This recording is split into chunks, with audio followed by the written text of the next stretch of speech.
First of all, thanks everybody for joining us for the podcast this week. We're coming to you live, right? Remember, on the road live with Mike Anderson. We're coming to you live from the wonderful state of Minnesota. Now, why are we in Minnesota? Well, many of you may or may not know that I facilitate 20 groups, which are, where shops get together on a quarterly basis and benchmark and share best practices and ideas. And we're actually having our national conference this week in Minnesota. So we're coming to you live from Minnesota. Now, what is our podcast about today? Well, our podcast is we are sitting down with real people talking about real experiences. So what do I mean by that? We're here to talk, my teammate and I, Sheryl Driggers, with three individuals, three consumers that are not being paid to be here. They have not been coached up by us, but they've been interviewed, and we're going to interview and share with you what these three vehicle owners, these three consumers, what their experiences were with body shops in the state of Wisconsin, Minnesota, and we always got to represent the East Coast from Philadelphia, Pennsylvania. So Sheryl, let's introduce our guest today. Absolutely. Well, I'm excited for today. Today's episode is absolutely a powerful one because we are giving the microphone to the most important people in our industry, and that's our customers. And so thank you for being here. Thank you for traveling all the way here. I know two of you guys had to travel in this morning. We have, as Mike said, three real customers, right? They've had real experiences, and we have been very careful as we have gone through this process of interviewing that we have said over and over and over again, I do not want to control the narrative. So everything that you're hearing today is from their experiences. And so today I want to start, and we want to introduce the three customers that are here with us today. But I also want to set the stage that at Collision Advice, we believe that every stakeholder in our industry has the power to impact the customer experience. So whether you are a shop owner, whether you are a manufacturer, an insurer, a technician, whatever your role in our industry, please lean in, listen, and stay curious, because what our customers have to say today is a powerful story that if we listen, we can absolutely create change. And so we're not here just to hear stories. We're here to create change. So today I want to start by introducing Brooke. Brooke is Let's here. Let's go ahead and, if we can we share the PowerPoint now? Is that correct? Yes. Sheryl, let's go ahead and share the PowerPoint if we can. And Sheryl, maybe you can just advance to the next slide. Absolutely. So Brooke, thank you for being here. I want to introduce Brooke. Tell us a little bit about yourself. Hi, I love Minnesota in the summers and fall. I am a massage therapist. I love being outside with my husky and my boyfriend, and I'm glad to be here. Thank you for listening. Well, thank you so much for being here. And tell us a little bit about what happened in your accident. So about 3 months after I got my car, I was driving in a blizzard when I spun out of control and ended up hitting both side rails, damaging both sides of my vehicle pretty extensively. I was okay though, but my car was a different story. And you told me that this was your first car purchase, is that right? This was, yes. I spent over a year researching cars, and I fell in love with the Prius Prime Premium. I get great gas mileage, and I think it's stylish. So my first big purchase. And these are a couple pictures of your vehicle after the accident. Is that correct? Yeah. Okay. So here we can see a couple things. So thank you so much for being here with us today. So Brian coming in from Philadelphia this morning. I know you had some travel delays, so thank you so much for being here. Yeah, great to be here. I'm from Philadelphia, New Jersey area. Spent an enlistment down in the military in Florida, in the Navy for a few years, and came back, moved to Philadelphia, and sure enough, about 6 months later, my car got broken into, and a bunch of shattered glass, and it got a couple things stolen out of it. Nothing crazy, but there's a ton of glass everywhere. By the way, thank you for your service as well. Yeah, my pleasure. Absolutely. And then Tim, thank you so much for being here. Tim coming from us from Wisconsin. Yep. Tell us a little just bit. Across the river.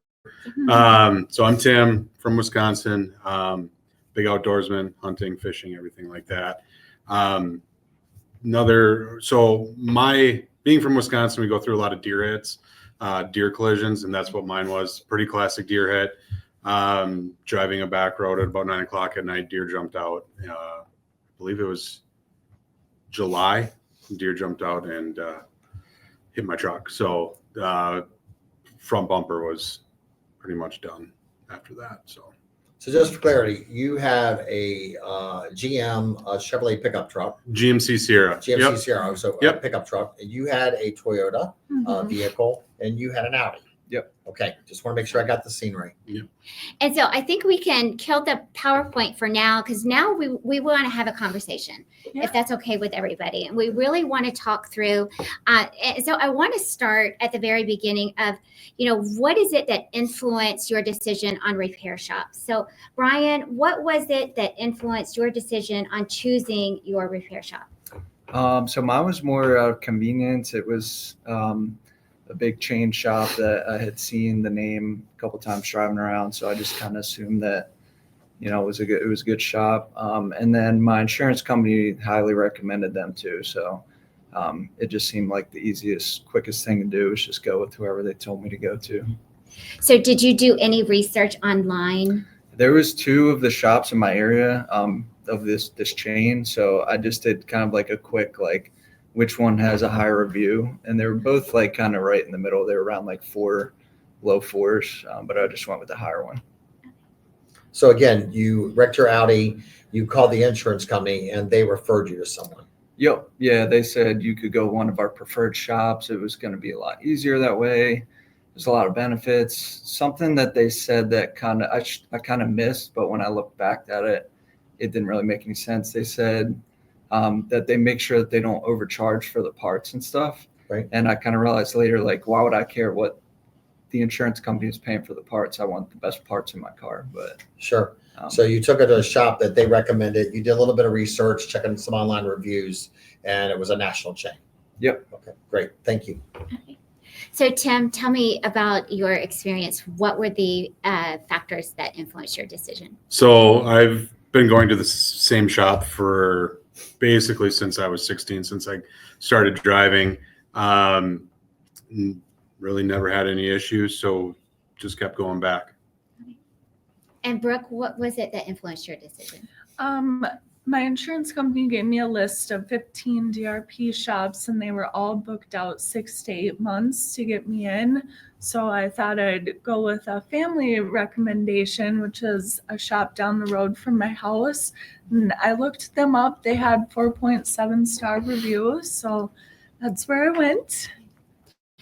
And did your insurance company know that the shops that they sent you to had a backlog of 6 to 8 months? I did tell them that, and I told them that's why I'm going to this next shop. Okay.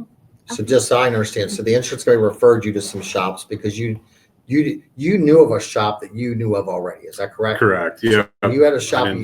Had you done business with that shop before? I had. Yep. Okay. And so I didn't really need to shop around or anything like that. Right. So you had a shop already that you had done business with. Yes. Yep. You did not have a shop.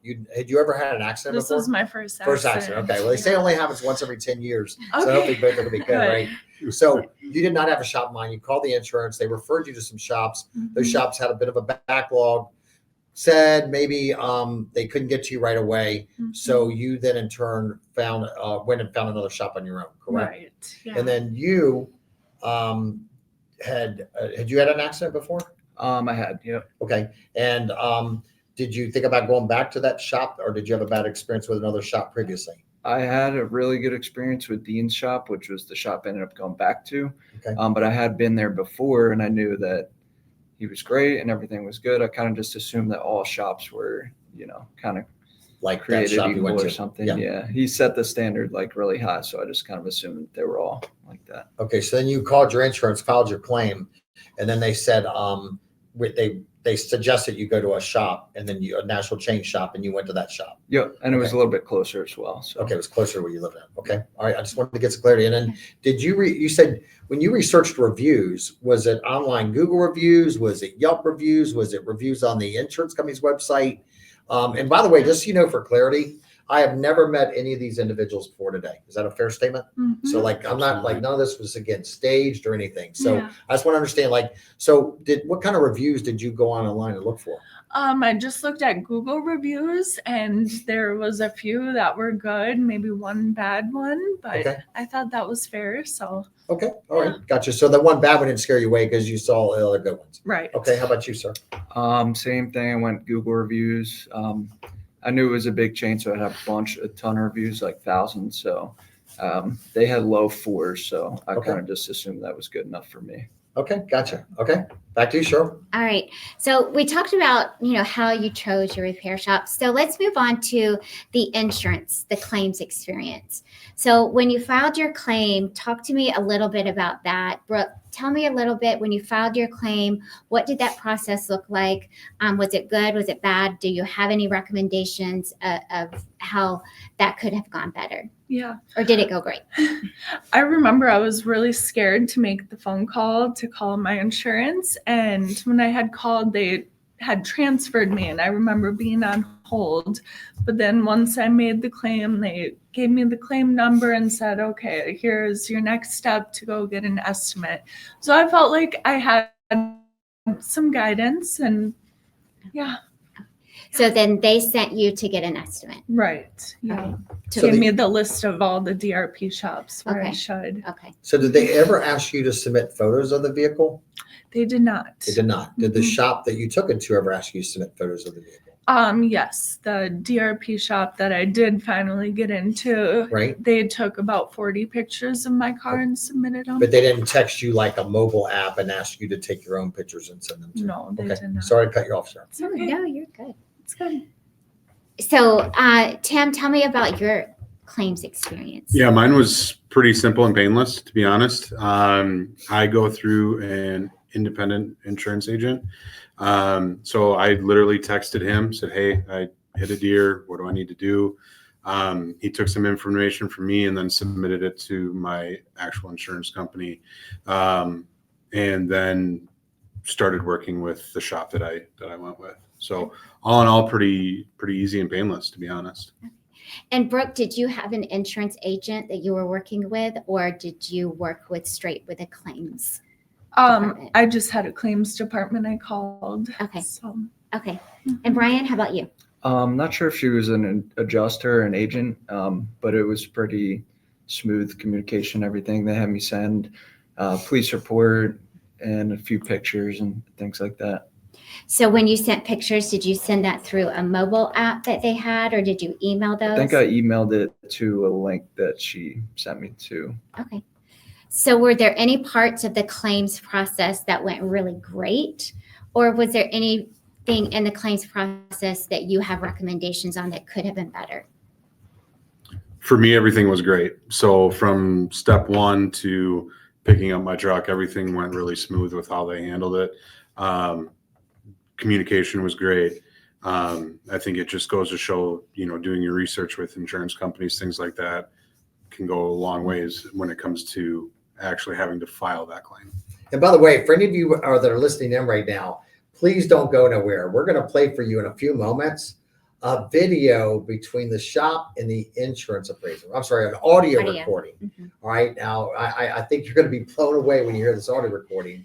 So please don't go nowhere. Back to you, Cheryl. And names were bleeped out, so Change the for names. privacy reasons. But yes, okay. And so, any recommendations that you have for insurance companies of what could have gone differently during your claims? Yeah. So when you're process? keep in mind, right? Like if there's an insurance carrier watching this live broadcast, so they watch it afterwards, is there anything you like to tell them? Any insurance company that's listening right now that you're like, I would just like to tell you this.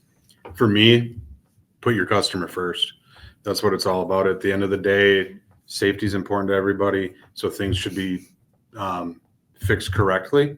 And that's how I feel I got treated. I feel like my insurance company put me first, and that was very important to me. Now that you got to go to a shop, you already had a shop in mind. Correct. And did Yep. and did the insurance company allow you to go to the shop that you wanted to? There were No issues there. Okay. I basically told them, hey, this is where I'm taking it. and Okay. and they were okay with it. Okay. So Anything, if you, again, you could have insurance carriers sitting in listening to this right now. Mhm. What would you like to tell them? I think I would have liked them to explain the whole process to me because this was my first car accident, first car I've owned. I felt like I was guided with, here's your next step, but what are the steps to follow? I would have liked all that in the first phone call Okay. so I could kind of plan out my whole journey. Okay. Fair Yeah.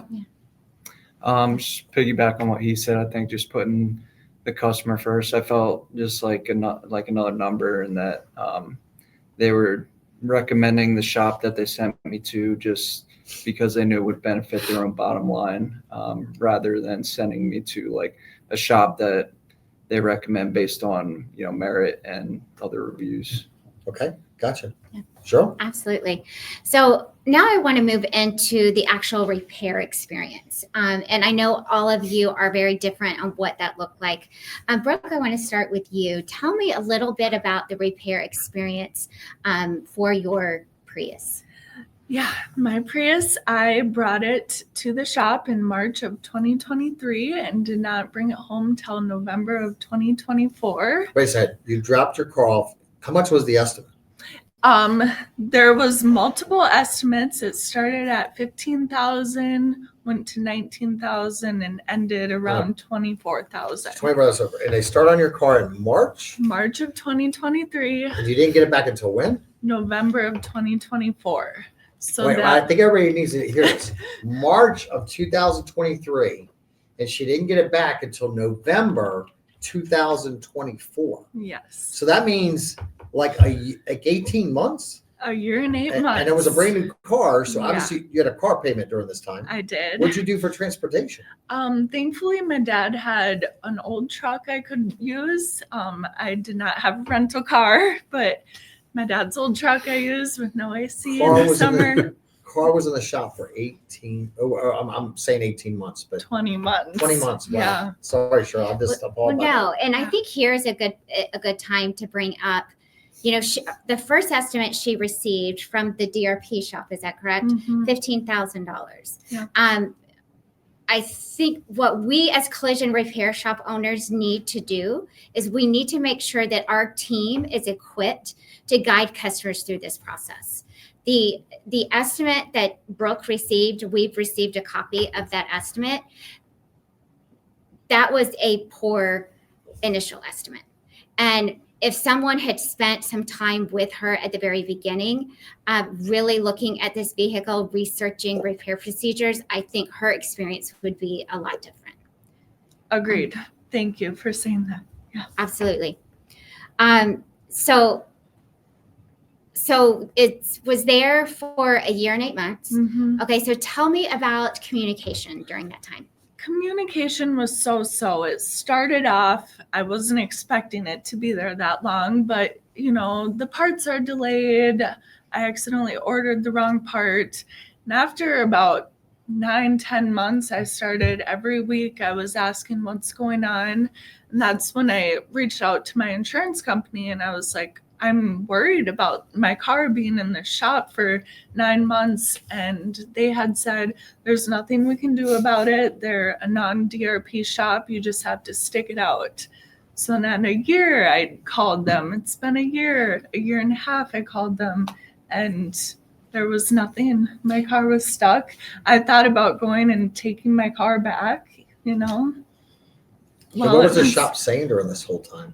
There was 1,000 excuses I could tell you, but a lot of it was the parts are on back order. OEM parts are on back order. So maybe part of that is the truth. But it ended with he had some family that was sick, so he's out of town. Just the excuses. Excuses. Yeah, Wow. a lot. Well, I know that we talked earlier and we have failed you as an industry in your experience. And so I'm sorry. And I appreciate that you came here today. You took time off work. You took time away from the things that you need to do to share your story. So thank you. Thank you. All right. So Brian, tell us a little bit about your repair experience, because I know it's a little bit different. Yeah, so mine, I brought Bring a to step back. So what kind of Absolutely. damage did you have? Because yours was an accident or a vandalism claim? vandalism. Yeah. So what kind of damage was done to your Audi? So the back windshield was broken in, the front windshield was smashed in. It looked like they had ran up the car because the hood had dents all over it as Okay. well. And then they tried to get into it through the side windows by hitting it with something because there was a bunch of dings and dents on the side of it too. Okay. And yeah, I brought it to that big chain shop. The communication, everything was great with them. I thought everything was going smooth. And then I got it back. And the thing that she said that kind of alarmed me before I got it was that there might be a little bit of glass in there. Like it's impossible to get every single piece out. And I never had glass break in my car before. So I kind of just assumed that was like kind of reasonable. So I was like, all right, get my car back. And then before I even like get in the car, I see glass like on the seat, like just chunks of like glass. And You have leather I was interior, like, I'm assuming, on an Audi. yeah, leather. So I'm picking like pieces of glass out of my car and go back to them and say like, what's up with all this glass? And they're like, well, give us like 10 minutes and we'll vacuum it up real quick for you. And there were some other things too that I could tell like just weren't right with the car. So I left there just like felt like powerless because they weren't doing anything. I was arguing with them for like 10 minutes and wasn't really getting anywhere. And did you end up taking your car back multiple times? No. So right when I left there and I realized they weren't going to do anything about it, I called up the shop that finally fixed my car, Dean's shop, and I was just furious on the phone, and like I just pulled out of that place, and I just wanted I just regretted not bringing it there in the first place. I picked one place out of convenience. So he told me to just bring it by for a post repair inspection. So I brought it by, and they just picked it apart, everything that was wrong with it, and ended up leaving it there with them until eventually dealing with the insurance company to figure everything else out. Okay, and then the shop you took it to do an inspection for you, they found multiple things wrong with it. And did you then call the shop, or did you call the insurance carrier at that point? So I called the insurance carrier, and I left it with him to kind of figure everything else that was wrong with it out. And then when we were ready, we called the insurance company, and I told them they need to come back out and look at it. And they initially just like kind of tried to push it back onto the big chain company and told me that they were responsible for fixing everything. And I just, flipped it back on them and told them like, you guys referred these people to work on my car, and the condition they give it back to me is just absurd. Like there's glass all in the vents, and insane amount of glass in my car, and I'm not bringing it back there. So they finally ended up budging and let me leave it at the shop that you took it to for the re-repairs. Yep. And how many times did you have to take your car back? I took it back 5 times. And it's still not right. Still not close to being right. Okay. And we're going to talk about that in a moment. Yeah. Sorry, sir. Go ahead. Thank you. So tell me a little bit about your repair experience. Yeah. So going back to my insurance claim, I'm kind of the black sheep in the group. I'm the one that's had a pretty decent experience. So, and I've had a few different experiences with the shop that I go to. So, and all of them have run fairly smooth, but this particular one was a front bumper repair. Communication from the beginning was really, really, really good. I would get either a text message or a phone call from one of their front end managers, probably once or twice a week. We did have a small delay on parts, but it was nothing. I think it was a day or two. So nothing major on that end, but yeah, communications, I got the truck back. Everything was cleaned. It was, unlike your situation, it was vacuumed out. Like they did everything from top to bottom. So it just all around a good experience. So what is it that we as shop owners or we as industry stakeholders could really learn from your experience of how we can make sure that is what every customer experiences? So communication is key, whether good or bad. You want to know what's going on with your vehicle. Take you, for instance, you were 9 months, you hadn't heard anything. A year, you hadn't heard anything. People want to know what's going on with their car. And just, I truly feel like if it was the roles reversed and it was their car coming in, how would they want to be treated? And I feel like some places forget about that. Like, we're a customer. We want a good experience. They want more business. We're not going to give more business or tell people to go to other shops if it's a poor experience. So I think that's, the face of the customers. I mean, that's a big part of it. And I think a lot of places, insurance companies included, need to remember that, is put your customer first, do things how you want. It goes back to, what did we learn when we were in kindergarten? Treat other people how you want to be treated. It's the same in this industry. I would hope. And that's how I feel I get treated, is I feel like I get treated like family, which is great. It's a good feeling to have. And I think that's something all shops can learn from. So it sounds like communication, being kept informed, Yeah. were something that you really appreciated about the shop that you 100%. chose, that you had a positive experience. Yeah. with. I mean, to the point where I don't have to call them to get an update. They're reaching out to me to give me an update. Sure. That's important. So just real quickly for all three of you. So communication is very important to you from a collision repair. Is that important to you as well? Yes. for 100%, sure. because you had yours in there for over a year and a half and no communication. Is communication important to you?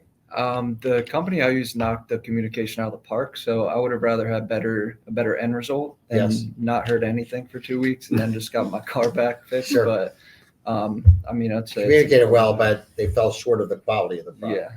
So what's your preferred method of communication? Is it text, email, phone call? Honestly, I'll take anything. Text message is just going to be easier. But text message to me, when things are going great, is good. But let's say there's a back order on a part, then a phone call is nice, so I can talk to somebody. It's a little bit more personable.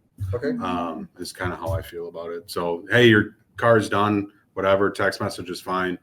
Give me a call if the parts are on back order, if you run into another issue. That Right. way we can discuss the next option. Sure. What do you prefer? Text, like email, that. or phone call? Text I see the quickest, but phone call to explain more. I would like more phone calls. Okay. too. So text updates, but maybe sprinkle it with some phone calls. Mhm. How about you, sir? I would say phone calls. I definitely don't prefer like text or email. Just can kind of get lost in the mix with that. So I think the real important message to anybody listening to this podcast is that, we see a lot of industry pundits and a lot of companies, right, that say, this customer prefers this or this. But it sounds like to me, like we have to ask the customer, right? Like, what's your preferred method of communication? Because text with some voicemails or phone calls, and he prefers phone calls. So I think we have to ask the customer, right, Sheryl? Absolutely. And we have to remember what John Gordon says, where there is no communication, negativity always fills the void. Amen. And so we always want to make sure that we're being proactive. We're over communicating with our customers 100%. Yeah. 100%. So I want to now shift into going and talking about what went wrong. So Tim, we want to hear from you what went right, but Sure. right now we're going to focus on, okay, what went wrong? And I know Brooke and Brian, in your experience, things went wrong. So if we could share. Can we share the PowerPoint, please, our behind the scenes team? And I've got the estimate here on my phone on Brooks Toyota. Okay. So Sheryl, go ahead. Absolutely. So, Brooke, these are pictures of your vehicle repaired now. So tell me a little bit about, I know you're working with a second shop now. Yeah. Tell me a little bit about how that came about. And Sheryl, if you give me just a moment for our Absolutely. listeners, can I just review the estimate real quickly? Yes, absolutely. So it looks like, again, this was a 2018 Toyota Prius. Let's see. Looks like I got a new bumper cover without parking sensors. It looks like it got a left bumper cover bracket. Got some retainers. They got a reconditioned right headlight, a brand new OEM left headlight, an OEM right fender, an OEM left fender, which is kind of concerning to me that it got a brand new OEM fender, but we're seeing rust there on the fender. We'll get back to that in a minute. A new fender, it looks like they removed the splash shields. Did get some new nameplates, reconditioned wheels, which is concerning to me. So 4 reconditioned wheels, all 4 wheels it says got replaced. 4-wheel alignment, some wheel covers. Looks like it got some windshield moldings, some drip rail moldings, or actually they just ornide those. Looks like they ornide the rocker molding. They replaced the right rocker molding. They put a used door on it, 2 used doors, a used left front door and a used right front door. Wow. A used right rear door, and repaired the quarter panel for 10 hours, the left quarter panel, and got a new rear bumper cover. And I'm more concerned with what is I don't see that's on this estimate and what's missing off this estimate as opposed to what's on the estimate. But go ahead, Sheryl. Yeah. So tell us a little bit about how did you start working with the second shop? The second shop, I get my car back after going back and forth 5 times. Finally, I do not trust this shop. I don't want them touching my car anymore. So I spent hours researching shops in my area because I don't trust my insurance company and friends and family. And that is how I finally found a great shop. I think I found the best shop in Minnesota, and I'm so thankful for. We can't say shop names on here, but I give them a shout out. And that the owner of that shop took my car and noticed what safety procedures that was not on the estimate. They helped walk me through what the shop did not do, because the shop never did anything that had to do with my safety. I think that was the biggest thing of what went wrong. Like, I don't feel the safest in my car. So I understand this. So you took it to a shop. Mm-hmm. That shop was not a DRP. But somebody you chose because based on reviews and things like that, and Yeah. somebody on Facebook recommended them. It was there for over 1.5 years. Mm-hmm. You took it back 5 times, weren't happy with it, and then you found another shop and you said, "Hey, can you help me? Can you look at it?" Yeah. You took it to that shop, and that shop then started pointing out things to you that were of concern. Is that accurate? Yes, Okay. very accurate. Okay. Mm-hmm. So what about safety inspections? So Mike, can you talk to that Yeah. a little bit about what you don't Yeah, see? so I'm looking on at this that? estimate as Toyota Prius. First of all, what really concerns me is they don't even have on this estimate to disconnect the battery before they work on the vehicle. And we know you got to disconnect the battery before you ever remove or disconnect any electrical components. Number 2, they don't have any procedures that would be required when you reconnected the battery. Normally, like one-touch features were like in your vehicles where you press the button on the window and the window goes all the way down. Another thing that really concerns me on this is based on the year of this vehicle, that it actually says on this specific Toyota that you need to inspect the SRS components, right? Supplemental restraint systems. That's your airbags, your seat belts, your airbag sensors. So on this vehicle, like the airbags should have been removed. They should have been inspected. The sensors should have been removed. They should have been inspected. And that is not on this estimate. There's no cavity wax to apply anywhere at all. There's no gravel guard. I mean, there's just numerous things on this estimate that are missing that are required for safe and proper repair. Again, it's very concerning to me, and we'll look at some of the photos here.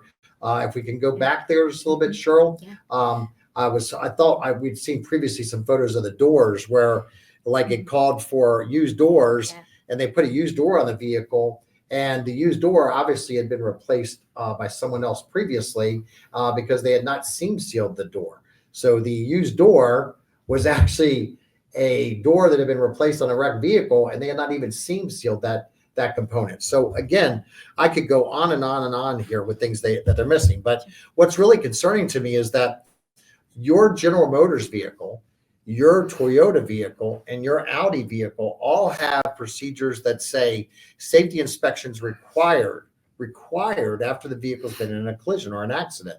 Again, things like seatbelt inspections.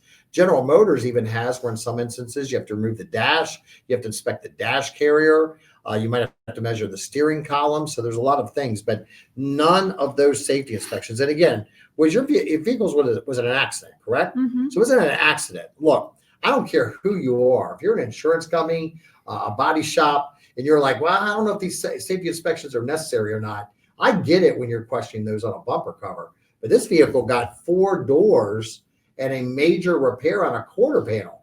I do not think that is a minor accident, not to mention the number of one-time use parts like door vapor barriers and things of that nature. So Sheryl, a big F. I know what some of y'all think that F stands for. Some of y'all think that F stands for something, right? But hey, we on something that kids can be watching right here.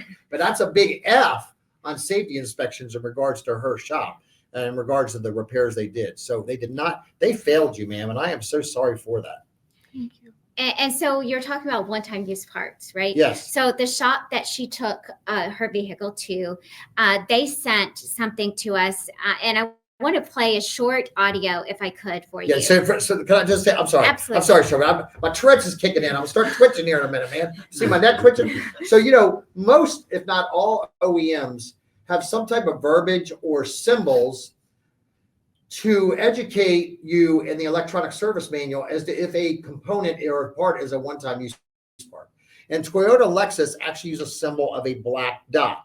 So they have a symbol of a black dot. Anytime you see a symbol of a black dot, Toyota Lexus says that part needs to be replaced.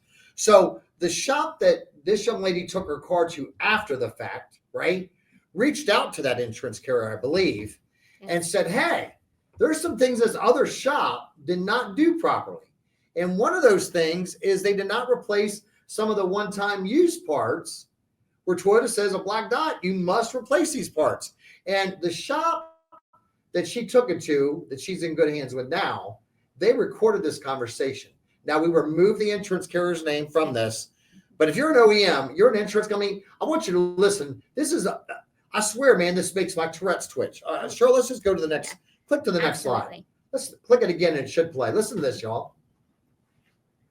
So things like if there's one-time use parts that weren't accounted for by terms on the claim, are those not given any consideration as far as? We're not, because even though it says one-time use, sometimes you can still use them, so no, nothing with that either. That is from an insurance appraiser. Interesting stance. Interesting my push, right? I mean, I want to ask that lady, are you smoking crack? Because you got to have a drug problem to be doing something like that. That's all I'm going to say, right? Yeah. At the end of the day, that one-time use, like, I mean, if you're an insurer and you're listening to this, please talk to your staff appraisers. One-time use means one time. I'm sorry, Sheryl. Just take it. Take it away, Sheryl. Absolutely. And you're right. One-time use parts are one-time use parts. And so thank you. Thank you again for being here, because I think this is such an impactful conversation that we're having for every single stakeholder in our industry to hear from our customers and their experience. I mean, it is overwhelming being in an accident, and especially we do this every day, our customers do not. And so we want to make sure that not only are we equipped, our teams are equipped, every stakeholder in this industry is equipped to create not only extraordinary experiences, but deliver safe and proper repairs. So thank you, Brooke, for sharing some of what went wrong. And I know we didn't get to everything. And I want you to, Brooke, that on behalf of our collision device team, we're going to personally get involved in this for you. And we are going to actually deal with this shop for you, right? We're going to get involved. We're going to deal with this shop with you. You have my word on that. And we're going to make sure that this is made right. Because, ladies and gentlemen, here's the reality. She's still driving around in a vehicle that hasn't had the seatbelts inspection. She's still driving around a vehicle that hasn't had the airbags inspected. She's still driving around in a vehicle where her new fender has not been painted properly, and now the paint's chipping off, and now it's rusty, right? This young lady deserves better than that, and we're going to do everything we can at Collision Advice to help you with that, ma'am. Thank you so much. Yeah.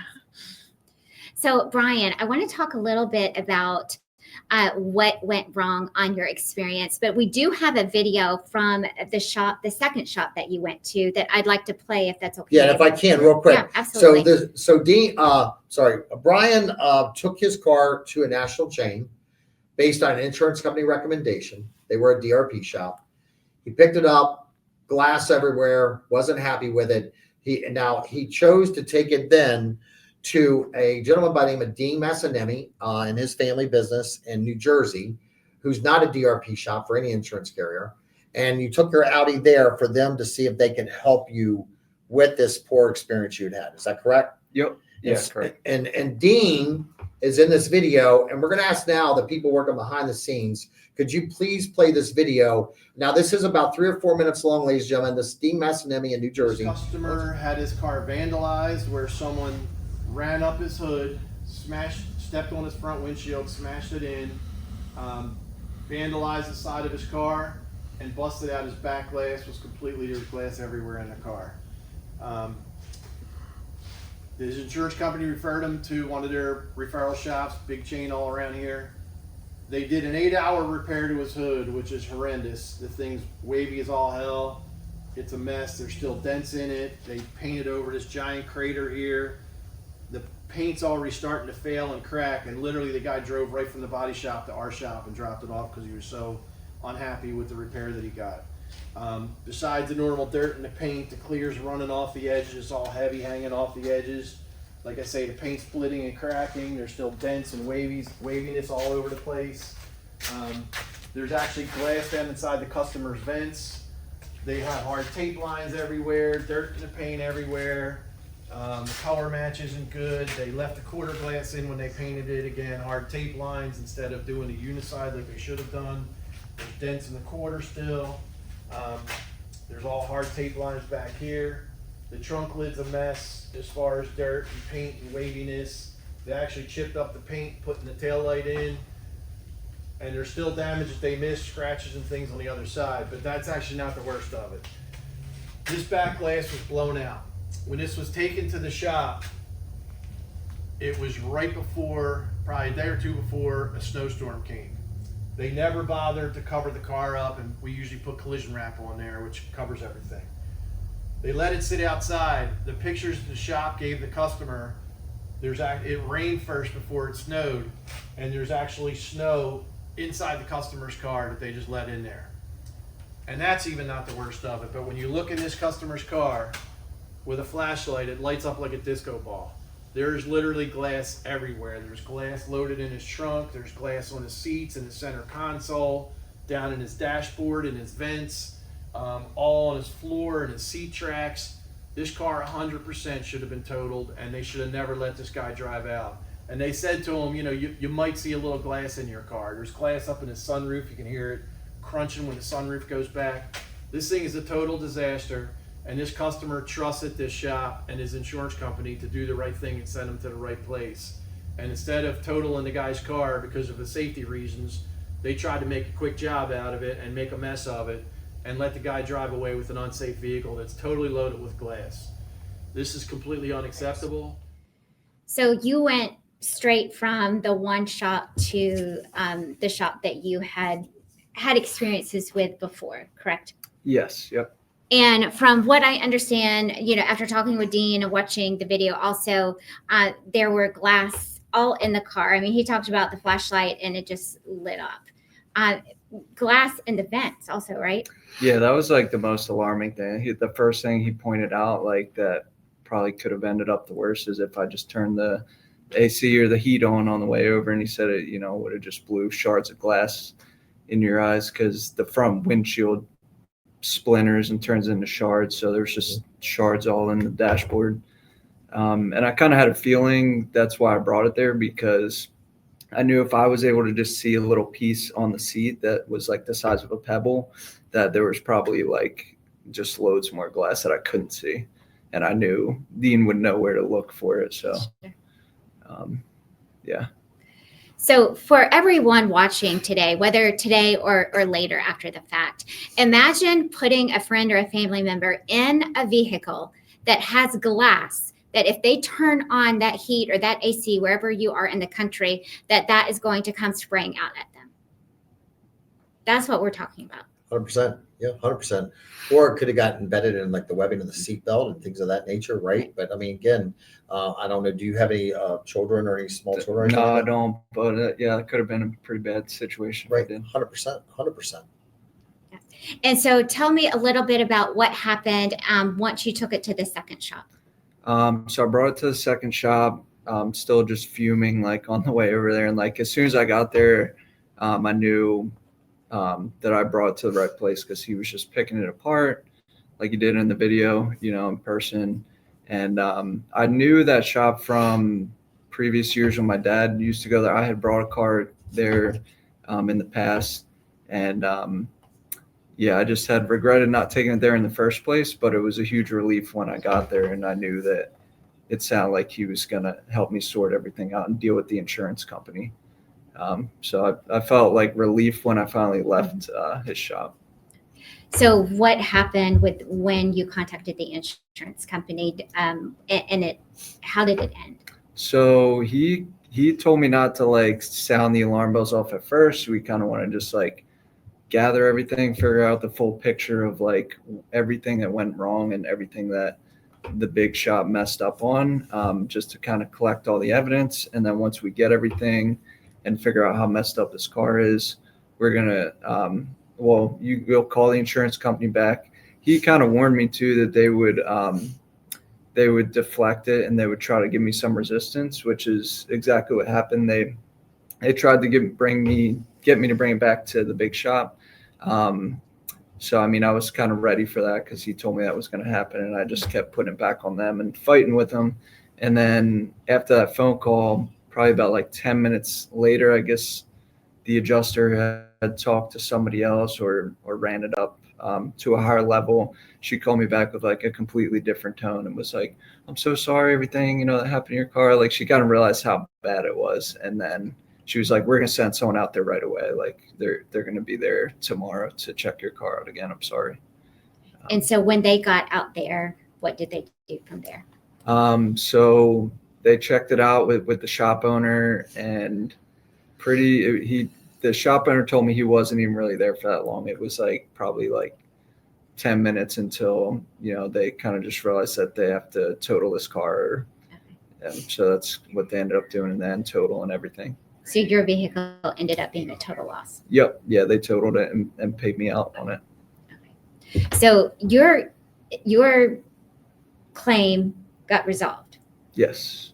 But your claim did not, right? Correct. Right. And so, Mike has committed that Collision Advice will be there for you to walk you through with the other shop that you're working with. I'm very thankful. So I want to move through, what went wrong to now really talking about, talk to us about the CSI surveys and online surveys. So I know a lot of stakeholders in our industry send out surveys. So whether it's the shop, the insurance company, the rental car company. So Tim, did you receive multiple surveys after your repair? I think I received one or two, one from rental car. Honestly, I can't remember if I received any more than that or not. I know rental cars have. Did you fill it out? I don't think I did. Okay. I don't think I did. Did you have you ever given the shop any online reviews? Honestly, I don't know if I have. Okay. It's a good question. I don't remember if I have or not. They deserve one, Okay. but I don't know if I've actually given one or not. Okay. I'd have to look back and check. So, Brooke, what about you? Did you receive multiple surveys or any surveys from whether the insurance company, the rental car company? Well, you weren't in a rental car, right? No. Okay. So from the shop or the insurance company? I did not, and I had to look up what is a CSI survey because I'd never heard of it. I did not get asked any survey. Okay. And what about you? I got at least like 2 surveys, I think, from the bigger shop that messed my car up. I don't think I filled it out just because it didn't feel like it was going to do anything. I think I gave them a pretty honest review, and then I gave a pretty big review to the shop that helped me out in the end to fix the situation too. Okay. No, I just wanted to say, like, switch it over because I heard you say rental car. Were you in a rental car during your repair process? Yeah. Yep. Were you in a rental? No. No, because that's what you said. So you said use your dad's truck. Yeah. Were you in a rental? I had a rental, yeah. Yeah. And how was your rental car experience? It was all right. I drive a pickup truck. They gave me a pickup truck, but I couldn't tow anything with it. So Yeah. Okay. it was okay. Okay, gotcha. It was okay. All right. How about you? I was pretty good until I ended up having to turn it in when I picked my car up. So in between when I brought it to the new shop and was waiting for them to total it, I was out of a car for about a week. So Okay. I would have liked them to see them like reimburse me for that time or something, but it ended up. Now, okay. you said your vehicle's a total, so the insurance company is totaling it, taking possession of it. It's not like the other shop's buying it back. Is that correct? I'm not sure how that actually played out, Okay. whether it went one way or the other. All right. Just if I may ask a couple questions, Of Cheryl. course. So one of the things, like, it sounds like you were somewhat knowledgeable between OEM and aftermarket parts. Did you know the different? Did you even know what the term OEM means prior to all of this? Did you know what the term OEM meant? Yes. You Yeah, I did. did. Did Yep. you know? I did not, but my boyfriend explained it to me and said you Okay. only want OEM parts. The boyfriend's over there, so Yeah. he's got our Thank number, you. right? Yeah. So yeah. All right. And did you know the difference between OEM and aftermarket? Yeah. Yep. So when you're in an accident, how important is it to you to get OEM parts versus aftermarket? It's important to me. The truck was maybe about a year old at the point when I hit the deer. So getting OEM parts was definitely important. And now that you're educated, what's your thoughts on that? I definitely think there should only be OEM parts if a car is newer. Right? Yeah. Okay. And how about yourself? Yeah, I would definitely prefer the OEM parts too. Yeah. Now, an insurance carrier, and I'm not bashing them or being mean spirited. They're going to say, well, if every car got all OEM parts, it's going to drive up the price of insurance premiums, right? But do you feel as a consumer that, like, at least somebody should still have a conversation with you and educate you about that? Would you agree with that statement? Yeah, definitely. And what Yeah. about your thoughts? For sure. Yes. Okay. Now I'm going to shift gears, if I may, Cheryl, and I want to talk again about these safety inspections, right?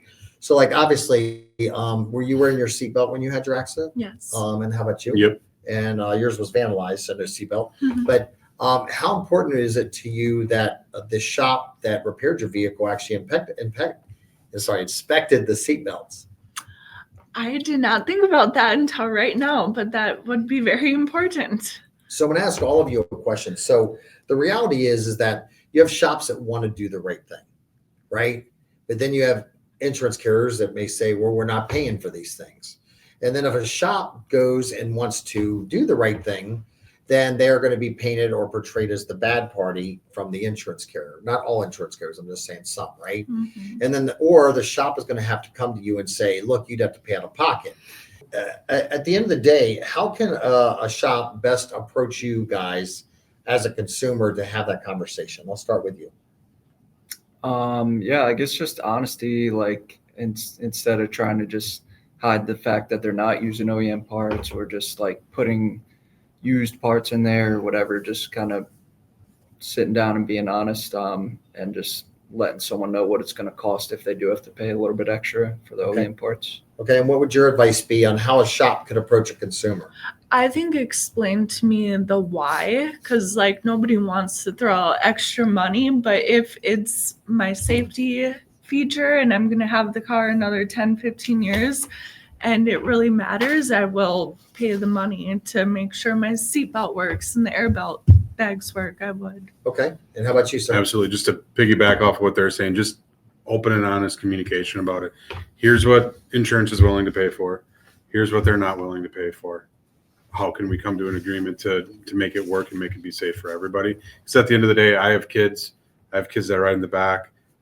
Safety is very important to me. So, just that open line of communication with them, explaining it in honesty. Okay. All right. Sure. Well, so I know we've talked about a lot today. Is there anything that we haven't talked about that you wanted to communicate, whether to shop owners, whether to insurers, whether to, manufacturers, whether Toyota, GM, Audi? Is there anything that we haven't touched on that you wanted to communicate with our industry? Sure. I was trying to think of a solution for all of this, and I think if there could be, I don't quite understand because I'm not a car girl, but why every shop, all the estimates are written differently. Why don't all the shops and insurance companies agree on one thing? I would like to see more of every shop can compare to an estimate with OEM parts versus not. Thank you. Yeah. Absolutely. Well, sure. I think in the essence of time, we're probably going to have to take and move into some of our Yes. questions. So First of all, we obviously couldn't even scratch the surface today for what you all have been through. I'm really glad to hear that you got to go to a shop you chose. Yep. You insurance company paid for it, and you got OEM parts, and you had a great experience. Right. I'm really sorry, Brooke, for what you've gone through. They had your car for over a year and a half, wasn't fixed properly even after all that time, and you're driving around with an unsafe repair. But we're committed to get involved. We're going to help you with that. Thank you. And I'm really sorry to hear, Brian, that you, again, took it to someone you thought could be trusted, that your insurance company referred you to, had a bad experience. It sounds like they've made whole on that now, and they've totaled the vehicle. My worst concern is that another consumer buys your vehicle, even though they totaled it, and then they're going to end up with all the negative things, right? Also, to ask you a question, has that changed your impression of an Audi at all? Like, did you buy another car already? I'm in the process of buying another car. Are you buying another Audi? No. All right. You have a Toyota. Has this impacted your opinion of Toyota because of the poor experience you've had? Ooh, I mean, I love the Priuses. I will forever love the Priuses, but it does seem like Toyota has more in-depth procedures and protocols than other manufacturers. So that is a good question. Okay. So it remains to be seen. Yes. Okay. All right. Well, I can't thank you all enough, Sheryl. You did an amazing job. And again, we only scratched the surface on this. So again, attendees, and for all of our listeners today, we're in Minnesota. These three awesome, incredible people are actually going to be participating in a live discussion tomorrow with us in front of 282 people. So tomorrow we're having our Collision Advice Spartan Symposium. We have 14 OEMs, we have 6 insurers, and we've got about 40 vendors. And these three incredible consumers are going to be sharing their stories on a stage tomorrow with OEMs and insurers and other collision repairers, so their message can get out. And we're committed to helping them. But again, I know we're having some technical issues. So with that said, let's see if we can actually go to some of our questions. So for the team working behind the scenes, do you have the ability to play the actual question that you had in regards to somebody that had submitted a question in advance? Congratulations on your show. And I know you're going to do a great job. You have a lot of information to share with our industry, and we do thank you for all that you do. Great question for us on OEM certifications. When do you see or have an idea that the OEM certifications are going to become more important? The way we see them in our area, the dealers have no knowledge and no interest. The manufacturers put them out there, but they have no direct contact with the vehicle owner. We don't see the value in we enjoy the information, we enjoy the education, we enjoy the status symbol of being a OEM certified collision center. But when do you see it really sinking in, and that you can honestly say that it's a real value to a collision repair shop? I get asked that all the time from my staff here. I get asked that almost every day from my son. So I thought I would put that out there and see if you can share a few thoughts on that. And thank you again. So first of all, thank you so much for submitting this question in advance via video. So to summarize the question was, Mike, when are OEM certifications going to start paying off? At least that's what I think I heard you say. So let me start off by saying this. Number one, I know that the OEMs, some are coming out with some really, really good things. GM's got their accident assistant app. I spoke about that at SEMA, and I've heard that that's really getting traction. I do know of a shop, matter of fact, Dean Massanemi, who you took your Audi to help you find all the issues that you were having. I spoke to Dean Massanemi, and he just got Lexus certified and said he just got his first referral from the Lexus network. I can tell you that BMW is rolling out an accident assistant app that all consumers will be able to see and get work driven to them and referred to them from consumers for BMW certified collision centers. And I know Honda and Acura, from what I've been told, are going to be announcing the same thing in June. So I believe, unfortunately, not all OEM certifications are created equal. That's number one. Number two, I believe there are many OEMs that restrict part sales, such as your European manufacturers like Audi. BMW now restricts both steel and aluminum. And then you have your electric vehicle manufacturers like Lucid, Rivian, et cetera. So I believe that really the question you asked, when do I think the certifications are going to start paying off? I think a lot of it depends on which OEM certifications you have. Not all OEM certifications are created equal. Some bring more value than others, specifically those with the restricted parts.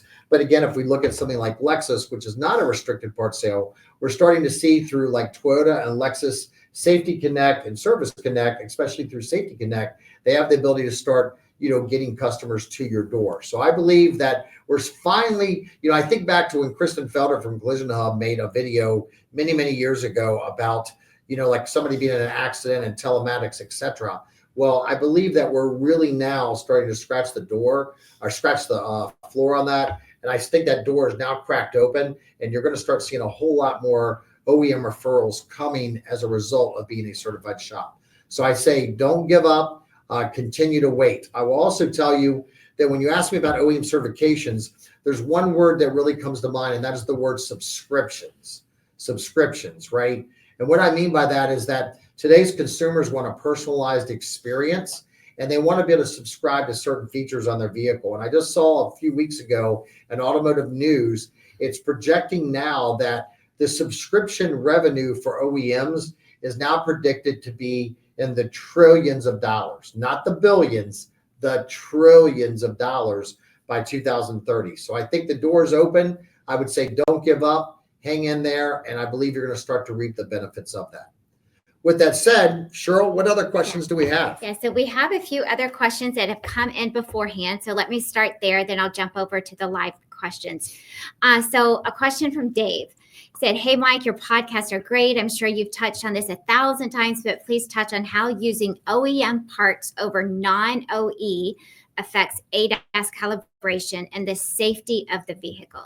I'm sure the vehicle will calibrate with non-OE parts, but I got to think the calibration using aftermarket parts and glass will not live up to the OEM standards. Yeah, so I'll give you a very good example, right? So the question that was asked by Dave, and Dave, thanks for your question, is, has there been any data, any discussions, any conversations in regards to aftermarket parts and their impact on ADAS? I'll give you one very specific one.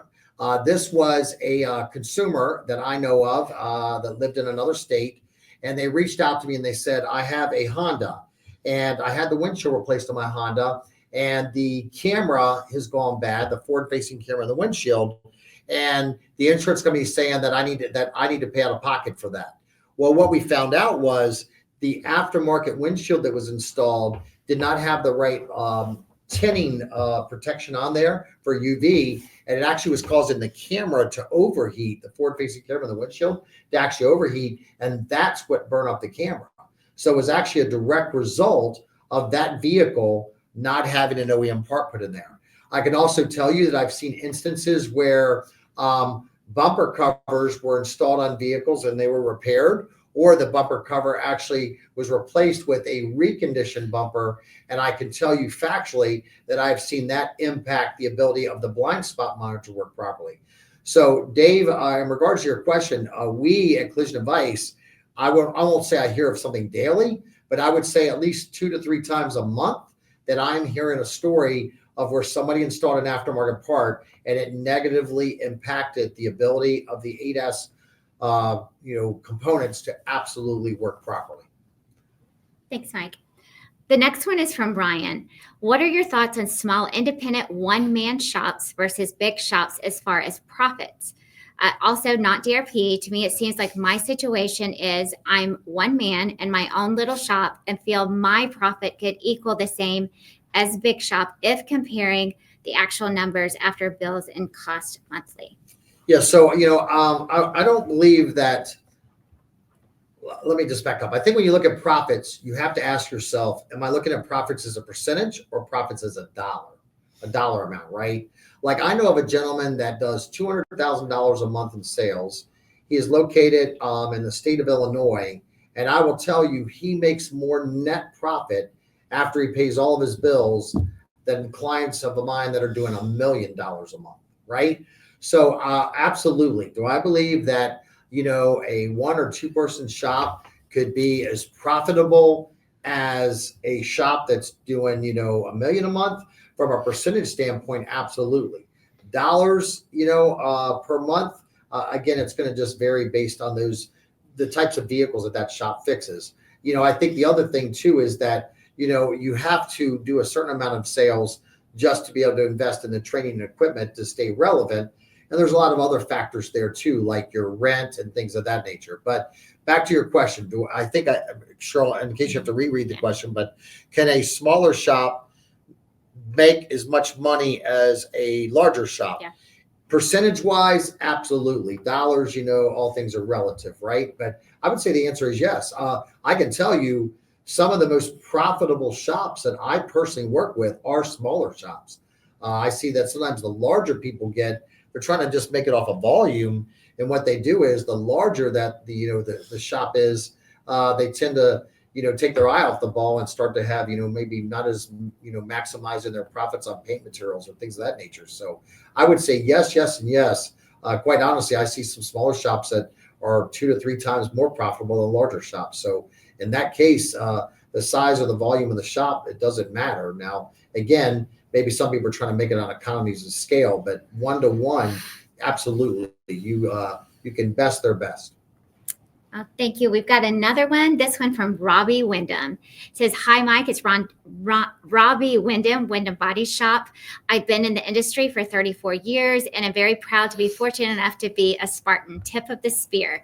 We were a DRP shop for many years and recently moved away from all DRPs, obtained several OEM certifications. We get a ton of pushback from the insurance companies about procedures we follow because the OEM says it is their required method of repair. It has gone to the extent that they have red flagged us, meaning they have different dialect with customers who choose us for their repairs, expressing to them that if they use us, they will have out-of-pocket expenses and a more difficult time to get repairs done, and will likely run out of rental due to choosing us for repairs. So we have one company sending out letters stating that we charge for unnecessary operations, among other things. This is very frustrating and damaging to our business and reputation. We only want to do the repairs safely, keep our customers informed about how their vehicles are being repaired, and be able to maintain a cordial relationship with the third-party payers. What are best practices for stopping the insurance companies from misleading our customers and communicating with us in a timely manner to reduce cycle times?" Yeah, so wow, that's a lot to unpack there, Robbie, but I love and appreciate you, brother. I think I had to go back to what Brian said earlier, and he said, man, you just got to educate the consumer, like have that conversation. What Brooke said, like, don't come at it from a high level, right? But explain to them why and explain to them the importance. At least I believe that's what I heard her say. So I think, Robbie, the answer lies in getting the consumer involved. And, when I think about like time as a triangle, if you can see me in the camera, think about this at the top is like 5 minutes of time, and this down at the bottom is like 50 minutes of time. I think most people only spend 5 to 10 to 15 minutes with that customer at the beginning of the interaction with them when they come to the shop. I think you got to flip that triangle back upside down, and you got to spend more time with that customer at the top. And I've been saying this for years. I just think we've got to get that customer on our side, Robbie. We've got to educate them. And I think there's ways to educate them, right? Make it so you're educating them with, I know like Andrew, who is with the BMW dealership out in California. I know like, steering gears having to be replaced from BMW. That's a big friction point. Well, what he's done is he's put a sales prop in his office where he has a steering gear assembly, and he has it like a cutaway on it, so he can explain to the consumers why this needs to be done. I also know some other shops that actually have, aftermarket versus OEM parts, and they actually do and spend the time with that customer. But again, we've got to have somebody knowledgeable in the front office staff that can educate the consumer. The other thing I would say is I'll never like scare a customer off on the phone. I'm always want to get them in my shop, get them in the door, sell them on my processes and things of that nature. Now, let's go back to your other question, which is the steering by the insurance companies or them making derogatory remarks about your business. I think that's where, again, get as many good online reviews as you can. I also believe that, I hate to say it, there's good body shop. You just heard there's good body shops. He had one, and there's two bad body shops. But there's also good insurance companies and there's bad insurance carriers. But I think when you have an insurance carrier that is blatantly making derogatory comments about you, that you need to make sure that you're going to get that consumer involved and make it easy with the insurance commissioner. The other thing I would say is, again, right to appraisal. I said this in our very first podcast that when it comes to Rhode Island, the thing I love most about their state is the right to appraisal arbitration clause is for insureds and claimants, no matter what insurance carrier. And we know that some of your carriers, specifically, I believe, State Farm and Progressive, have removed that language in a lot of the states. So, Robbie, I think it's educating the consumer, but I also think, Robbie, it comes to having a strong association where you get good legislation passed. Well, thank you. We have one more question that came in beforehand, then we'll jump over to the chat. Junior submitted a question: with the proliferation of ADAS systems and even the most economical of cars, where do you see the collision repair in the next 5 years? It is my belief that repairs will be limited to severe damage resulting in total losses. Yeah, so I believe that however backlog your shop is right now, that's the new norm. Unless you're like in Nebraska or Indiana where they had a hailstorm, right? That's the exception to the rule. I believe that ADAS is having an impact. I believe that as we have newer vehicles on the road over the last few years, new car sales have increased, and that's caused you just to have more vehicles that have ADAS. So that is creating less accidents. The other thing I will say is that, this whole right where, companies have the return to office where everybody has to go back and work in the office. They can't work remotely from home.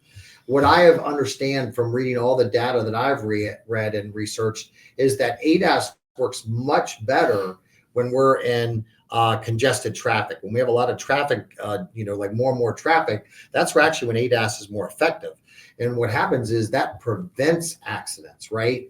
Where ADAS isn't as effective is that when you don't have as much traffic and accidents are driven at a higher rate of speed, and thus that does result in total losses. So I think that, I don't think we're going to go back to those days that we had coming out of COVID where body shops had a ton of work. I think this is the new norm. Get used to it, right size your business, and start making the best decisions based on what your account is now. Now, the other side of that argument is that as long as the guy next door or girl next door has cars on their lot to fix, you can't use that as an excuse. You just got to figure out how do I get more of those consumers on your lot. So maybe that's something you need to think about as well. Last but not least, I think it's going to be very interesting with the tariffs that the current administration is rolling out. If we see new car prices increase, then that will drive up the price of of used vehicles. Then you'll see that actually will lower the amount of total losses. However, what I've heard is that some OEM manufacturers are saying that they're going to kind of hold the line and not pass those costs on to the consumer. But if the tariffs, in fact, increase the value or the cost of a new vehicle, then what's going to happen is used vehicles, what they're worth will increase, and then that will lower total losses. But again, with the calibrations, the price of components, also, the price of salvage went up so high, I do believe you're going to continue to see total losses increase. So that would be my answer to that question. So we're 20 minutes over, but I want to pull one question from the chat, if that's okay. Please. So from Jace, he says, how can shops help educate customers on the importance of safety inspections in a collision? A life should not be at risk over a price tag. I 100% agree. I think the number one thing I would do is when a vehicle came in and I wrote an estimate on it and I felt it needed safety inspections, I would first of all submit that through iCar's website, and I would get a response back from iCar documenting that indeed does need to be done. Number two, most, if not all, your OEM websites will have a way for you to submit an inquiry. For example, I know in Toyota Lexus TIS, there is something up in the top right corner that allows you to submit a question. Nissan allows you to do that. Volkswagen, you can through Irwin. Submit a question to the OEM. Number three, what I would do is I would really research so you understand the reason those inspections need to be done, like the history of collapsible steering columns, right? And what I would do is I would make it a really critical, I would try to have some props, like have maybe a steering column. I'm using that as an example, a steering gear assembly, an airbag, have some props in your office. What's it saying? A picture's worth 1,000 words. So find some actual props that you can utilize to educate the vehicle owner with. And I think that's really what it's going to take. I think it's also important to educate your local service department. So should they get a phone call, they'll also be aware of that. But I agree with you. We cannot sacrifice safety for price. And I think at the end of the day, again, do open houses for consumer groups, legislators, and just blow up iCar's website with that. I think that would be the first step. Absolutely. Well, thank you, Mike. Again, if I did not get to your questions, please let me know and reach out to me. Now, for the people behind the scenes, could you possibly share the PowerPoint, please, that shows when, and your screen that actually shows when our next podcast is going to be? Our next podcast is going to be May 12th at 4 p.m. Eastern. And let me tell you what I'm going to do.